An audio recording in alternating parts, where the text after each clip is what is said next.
తంజావూరు దేవాలయం రాజరాజేశ్వరం అది 985వ సంవత్సరంలో ప్రారంభించి 1005కి 20 ఏళ్ల పాటు ఆయన కట్టాడు. ఎవరు? రాజరాజ చోళుడు.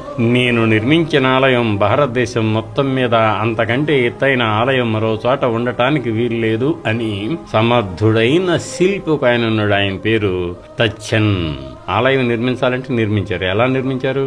216 అడుగుల ఎత్తుది. మరి చిట్ట చివరిది ఆ శిఖరం మీద రాళ్లు పెట్టాలంటే ఎలా? ఒక్కొక్కటి పెట్టాలంటే ర్యాంపే. పైన ఆలయం మీద చిట్ట చివరి ఆ శిఖరాన్ని బిగిస్తున్నారు. బిగించేటప్పుడు స్థపతి ఇక్కడ నుంచి అలాగే ఉండి, ఎందుకంటే ఆ పని ఈ రోజు ముగించాలనే ఉద్దేశంతో ఇలాగే చూస్తూ ఆ రాయి అలా జరపండి, ఇలా జరపండి, ఎత్తు పెంచండి, దించండి, పక్కకెళ్ళింది కాదు కొద్దిగా పక్కకెళ్ళి కాదు సరిచేయండి. వెనక నుంచి ఎవరో ఆయనకి తాంబూలం అందిస్తూనే ఉన్నారు. అలా తాంబూలం తింటూనే ఉన్నాడు, సలహాలు ఇస్తున్నాడు, మళ్ళీ చేయి వెనక పెట్టినాడు, మళ్ళీ తింటున్నాడు.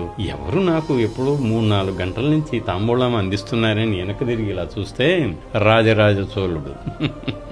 ఆ రాజరాజ చోళుడు అన్నాడు, మహాస్థపతి, నేను ఇలాంటి సహకారం అందించగలను, కానీ మీలా అక్కడ రాయిని దాని స్థానంలో అలా పొందించి అందంగా అమర్చటంలో ఆ నైపుణ్యం నాకు లేదు కదా.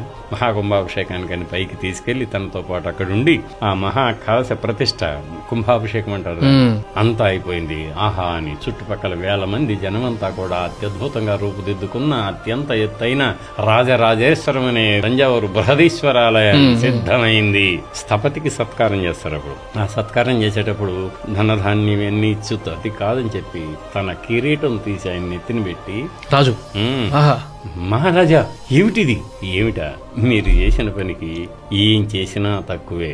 ఈ రోజు నుంచి తచ్చన్ అంటే శిల్పి, తచ్చన్ ఇంగిరిందనింగ తచ్చనిల్లే రాజరాజ పెరుందచ్చన్ అని అంత బిరుదు ఆకాశం అంత ఎత్తులో ఆ దేవాలయం మీద ఇచ్చినప్పుడు ఆ శిల్పి పొందిన ఆనందం వర్ణనాతీతం.